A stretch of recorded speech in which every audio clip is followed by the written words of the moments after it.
music down there.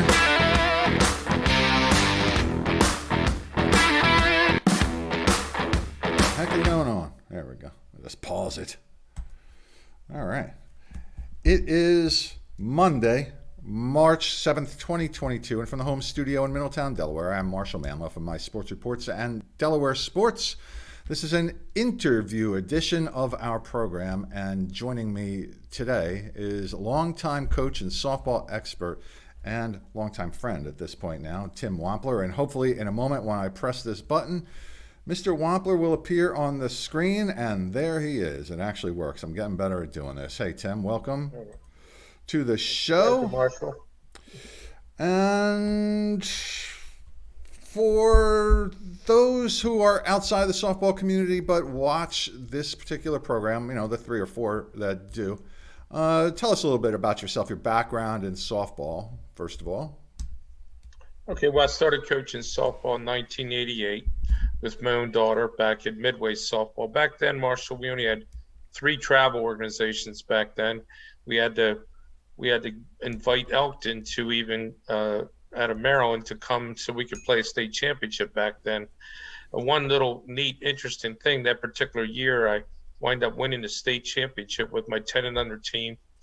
And while we were preparing to go to the Nationals in Chattanooga, Tennessee, a young senator came to our practice with Channel 6 News. His name was Joe Biden. So you may have heard of him. Mm-hmm. So that's when I started softball, and I fell in love with the game of fast pitch softball. And then tell me some about the other programs, schools that you've coached over the years.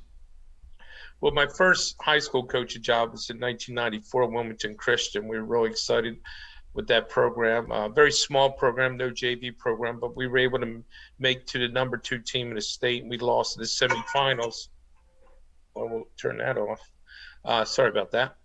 We lost to the semifinals that year to Sussex Central, my friend John Wells. So I was at Wilmington Christian for 6 years, and then went to Mount Pleasant for 2 years. We were able to win a conference championship there. Then went to Caravel Academy, was there for 5 years. And we were number 1 team in the state 5 years in a row, made it to the state championship 5 years in a row, winning 2 of those.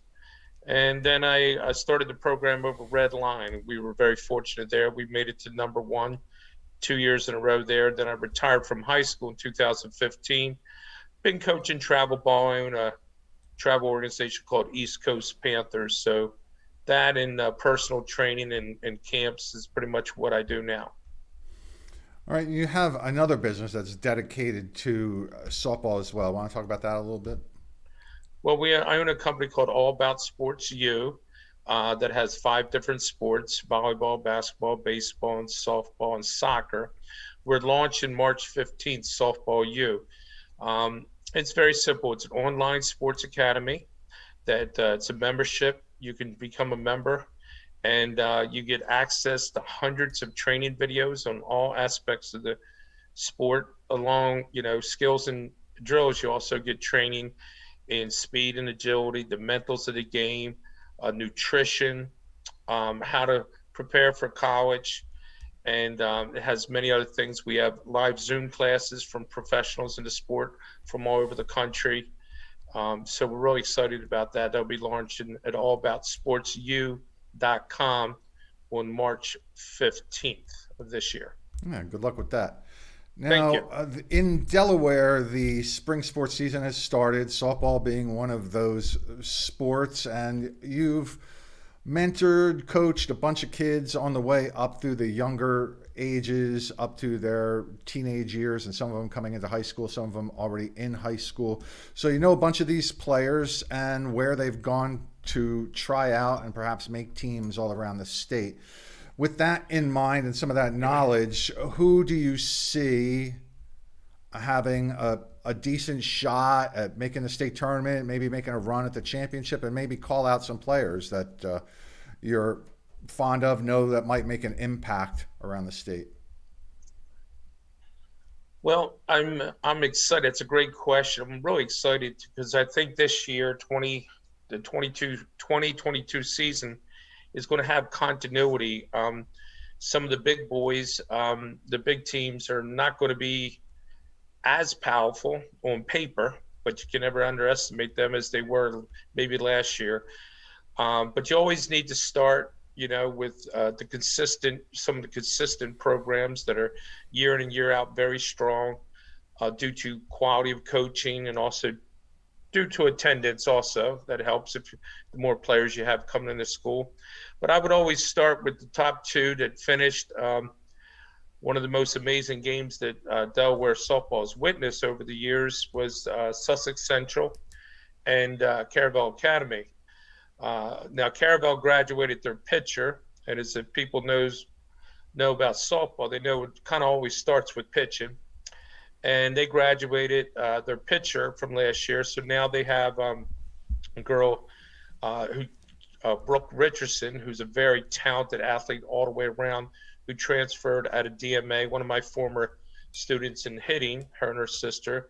And then they have another girl, I think her name is Cassidy, Xanidas is her last name. They'll be competing for that position. Then you look at Sussex Central and Coach John Wells, and like Caravel with Coach Randy Johnson, Tony Peterson, a very well-coached team. John Wells is definitely one of the top coaches in the state. And his pitcher, Madge Layfield, pitched 10 shutout innings in the state championship game last year. And they wind up losing in the 11th inning to Caravel, 1-0 in a 3-hour game.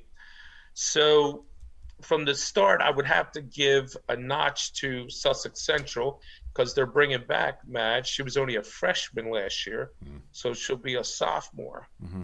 Now, in that group, you also have Smyrna, and Carly Maston is coming back from Smyrna, another extremely well-coached team and organization, and they're in the thick of things every year. But you have to keep an eye on teams downstate, some sleepers like Laurel with their pitcher Kylie Hill, and then also Jada Evans out of Indian River. Now, Indian River didn't have an amazing last year, but they are returning a lot of players from last year. So I would look at them. You can never count Sussex Tech out, and Dover and some other teams down there. But then when you look upstate, you always want to look at DMA. They have tremendous athletes. Now, they did lose, again, Brooke Richardson to Caravel, and another young lady transferred out of the school to Appo. And then you also have St. Mark's. Now, St. Mark's, Marshall is going to be an interesting team to watch. They have one of the best pitchers in the country, Raleigh Thomas, who is going to University of Delaware, committed to University of Delaware, I believe. And her father, John, has done a good job with that program. But Raleigh can beat anyone in the nation on any given day. She's that good. I mean, just, one of the best pitchers that I've seen in decades, just one of the top pitchers. Now, she did have some injury issues last year, so if she stays healthy, you got to watch out for them. I would not want to play them in the state tournament. And then you look at Appo. Appo graduated some really prominent and very outstanding leaders in Maddie Burrow, Jill Dawson, and Madeline Olivis. But they have their pitcher, Haley Wallington, coming back. And then they got a ninth grader coming in that was one of my pitchers for a while, and one of my students, Ayla McCatherine.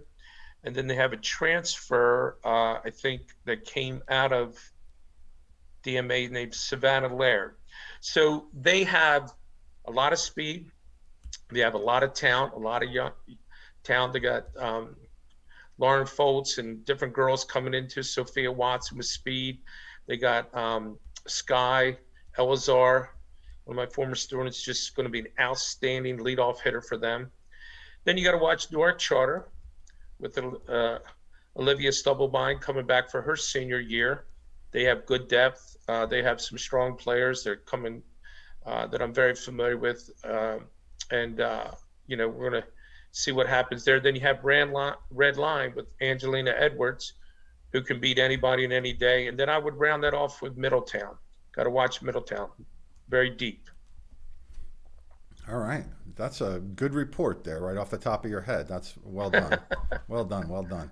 So we'll have to make sure we bring it back a couple times during the season, too, to talk about what's going on and the progress that people have made and what your observations have been throughout the playing schedule. Now, this might not be a fair question because I know you're not an official, but are you aware of any rule changes in high school softball this year that might make a difference one way or another? No, not this year. I mean, we did about a few years back go from 40 feet was 40 to 43 feet, which we were all very excited about that because you had kids that were training with, pitching coaches around the state at 40 feet in the high school so they could get a scholarship to pitch at 43 feet. So it didn't make any sense where high school baseball is 60 feet 6 inches. Once you get over 12 years old, it's 60 feet 6 inches in high school and travel and college and even to the pros. So, we're very happy about that. There's nothing, because I am familiar with the International Federation rules. They had talked about possibly keeping players, creating a square next to first base and third base to keep the player in there until the release point for safety. But the same year they talked about that, they instituted metal cleats, which go figure. You're worried about safety. Now you have players sliding and people getting now. You have to maintain balance somehow. Well, I'm glad they didn't go with the, forcing players into a box till the ball's released. Now, I think it's required that pitchers wear a face mask, which in softball it's very important because if a person has a 7-foot stride at coming off the 43-foot 43-foot rubber, okay, pitching rubber, 7 feet, that takes them to right around 36 feet. A ball, the average high school player hits a ball about 64 miles an hour. It's going to get to that pitcher in literally 0.2 of a second. So that is a very dangerous thing to have something come into you in a blink of an eye. So I'm glad that they are required. And most your infielders in softball now wear face masks because the game's just getting faster and stronger. Now, when they moved the pitching rubber back, it was to sort of even it up with the college, but also at the same time, you would think it was done to provide a little bit more offense. Did that happen? Absolutely. We had more offense, more home runs being hit in softball than ever before. I mean, a home run was a rarity, okay? And it was not in softball, in high school softball. And it wasn't unusual to see girls having 12, 13, 14, 16 strikeouts in a game. And when I was coaching, before they went to 43 feet on the high school level, you played a tough schedule. Everything was 1-0 game. It was a short game. But now you even watch collegiate level. I mean, girls now are hitting the ball 225, 230, 250 feet. And, I have probably 30 of my students are all multi-home run hitters on the high school level. So, yeah, there's a lot more offense, which, I love. I love both defense and offense. But, to make the game, to be able to get substitutes in, it's hard to make substitutions when you're in a 1-0 game or a 0-0 game like the state championship was last year. And it is a team sport, too. See, the other players have to have a legitimate shot to contribute offensively, for sure, where you just have one powerful pitcher like the girl of St. Mark's you mentioned just as one example who the rest of the team doesn't even have to be all that spectacular at that point. So just an observation. Yeah, without being specific of what St. Mark's has behind them, I know I hate using the word rebuilding, but when Raleigh Thomas came in, and I think it's fair to say that when John Thomas, when he took over the program, they weren't besieged with a lot of talent behind her. I mean, this company really wants to get a hold of me. If let me just turn this off. I'm so sorry. Sorry.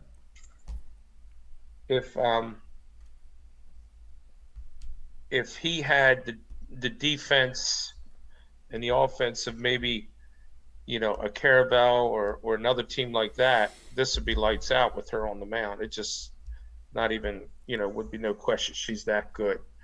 But yeah, as you know, I mean, you got to win 3 games to make it to the state championship. So when you're talking about somebody that's probably averaging over 12 strikeouts in a 7-inning game with 21 outs, you got to find 9 outs from somewhere else. And she's probably much higher than 12. I'm just shooting that off the top of my head. I know that's what a good, strong pitcher, would be dealing with, about 12 strikeouts. So are there any rules that you would like to see change at the high school level? I'm not sure I understand. Jeez, I'm struggling with this phone. No, we have flex rules. We have courtesy runners. No, I like the game. I really love the 43 feet. No, I think it's a well-balanced game. It's an exciting game.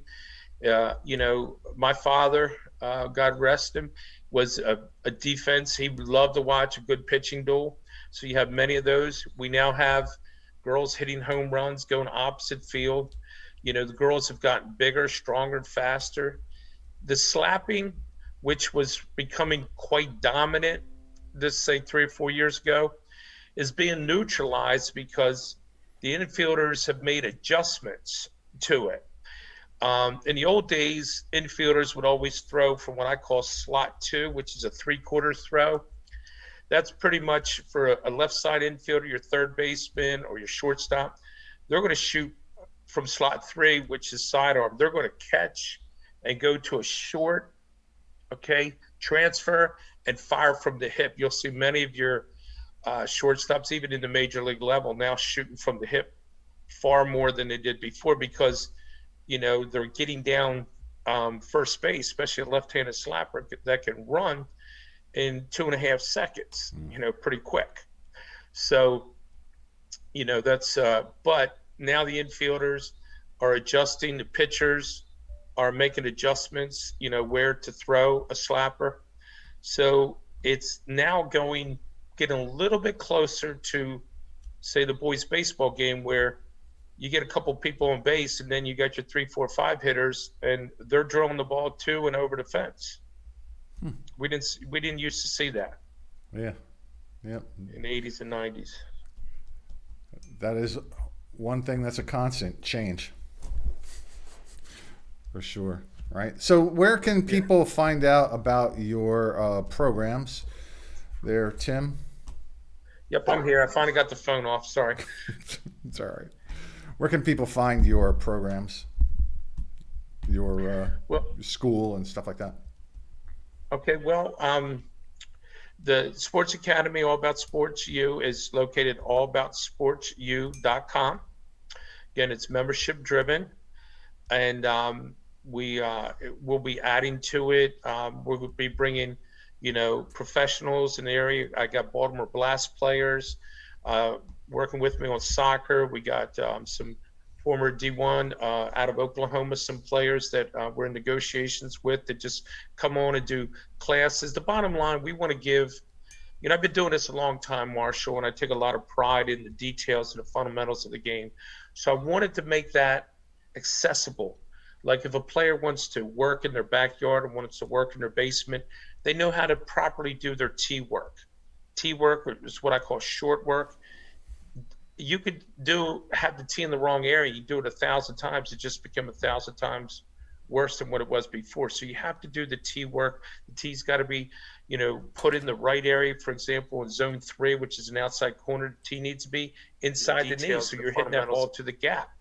And most students don't know those details, but this covers every aspect of hitting, fielding, throwing, base running, for coaches, how to coach bases, um, speed, agility, strength, nutrition, how to prepare for travel ball, all kinds. And we're going to continue to, expand the knowledge to our students in the academy so that they, again, have access to everything to help them reach their full potential, both as players and coaches. Again, it's all about sportsu.com. All right. Fantastic. Sounds like a big project. Yeah. Yeah. That's an understatement. Been working on it for 4 years now. Yeah. And you've helped. Thank you very much. Only a little bit. All right. Any blanks I need to fill in here with you? What do I miss? Anything? No, the season starts, I think the first game is March 23rd. One thing that you asked, let me go back to that. Last year, because of COVID, they let every team, every high school team that wanted to be in the tournament, they let them in. Mm-hmm. I think only 29 teams out of 33 participated. They have not come out and announced how the state tournament is going to be. I know they expanded it because originally it was 16 teams. They expanded to 18. I understand, the need to just bottom line let kids play, and I think that was a very, very good idea what they did last year. But I hope to see it go back to the original format, because otherwise you have teams that are just out of balance. You have a team that could be the number one team in the state that's only lost one game or maybe no games, playing against a team that maybe hasn't even won a game yet. And it just doesn't make for a good outing, a good experience. Like anything else, we want everybody to earn it. And so we're hoping that the IAA, our governing board for the state of Delaware, goes back to the original expanded format, which would be 18 teams. So I think it will. They went back to the original format for basketball, okay, which is going on now. So I think that'll happen. And you're right. It was almost necessary to do that last year because there was fewer games. But to continue on that way, it gives the regular season no meaning whatsoever. Correct. That's well put. Yeah. Yeah. So I know it's about revenue and giving people chances and stuff like that, but at some point, in a small state like this, it doesn't work because there ends